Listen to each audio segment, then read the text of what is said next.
আমরা এখন রান্না করছি। আজকে আমরা করছি চিকেন আর রুটি। আজকে রাতের ডিনার আমাদের এটা হলো। তো হ্যালো এভরিওয়ান, সবাই কেমন আছো? আশা করি সবাই ভালো আছো। আমিও বেশ ভালোই আছি। তো আজকে অনেক দিন পর আমি বাড়িতে চিকেন বানাচ্ছি। তো আজকে হবে চিকেন আর রুটি। তো দেখো, প্রথমে আমি চিকেনটাকে ভালো করে পরিষ্কার করে ধুয়ে নিয়েছি। তারপরেই আমি চিকেনের মধ্যে দিয়ে দিয়েছি ওখানে তোমার শুকনো লঙ্কা, লবণ আর হলুদ দিয়ে দিয়েছি, দিয়ে আর লেবুর রস দিয়েছি। তো তিনটা দিয়ে আমি কিছুক্ষণ মেখে রেখে দিয়েছিলাম 5 মিনিটের মতো। তারপর এখানে আমার সব কিছু কেটে রেডি। টমেটোটা আমি পরে চাকুতে কেটে নিয়েছি। এখানে পেঁয়াজ, রসুন, আদা, টমেটো, লঙ্কা, আলু তো সব রেডি। তো এখানে আমি মশলাটা করার জন্য মিক্সি মেশিনে দিয়ে দিচ্ছিলাম তোমার আদা, জিরা, তারপরে টমেটো, লঙ্কা আর রসুন, এই তিনটা দিয়ে দিচ্ছিলাম।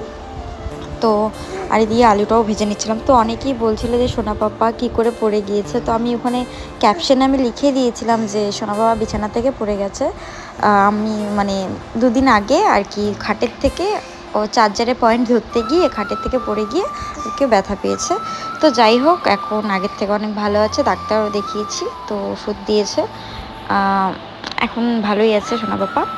তো শুকিয়ে যাবে, কোনো ব্যাপার না, ছোটোবেলায় এসব হয়ই, নর্মাল ব্যাপার।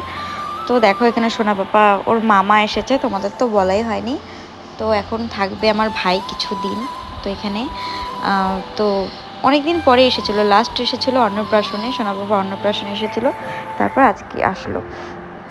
আমি বলেছি আসতে, তাই এসেছে, বারবার বলেছি। তো এখানে দেখো সোনা পাপা খেলছিল কত সুন্দর করে। তো এখানে আমার মাংসর আলুটাও ভাজা হয়ে গেল। তো আমি এখানে রান্না করছি। অনেকে হয়তো কমেন্টস করে বলবে যে দিদিভাই তুমি এখানে কেন রান্না করছো, তোমার কি রান্নাঘর নেই?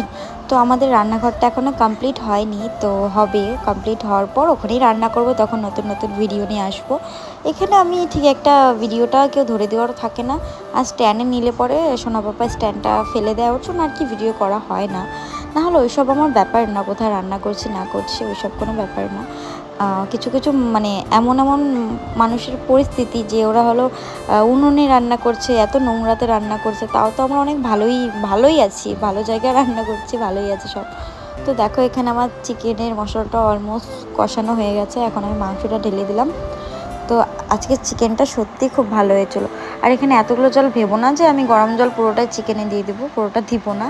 ওখানে সোনা বাবা গরম জল করেছি, আর একবারে আমাদের মানে চিকেনের অল্প একটু ঝোল দিব, মানে গ্রেভি থাকবে রুটির সাথে আর কি, যেটুকু লাগে ওটুকুই। তো দেখো এখানে আমার বাকি জলটা আমি সোনা বাবার ফ্ল্যাক্সে ভরে রেখে দিয়েছি।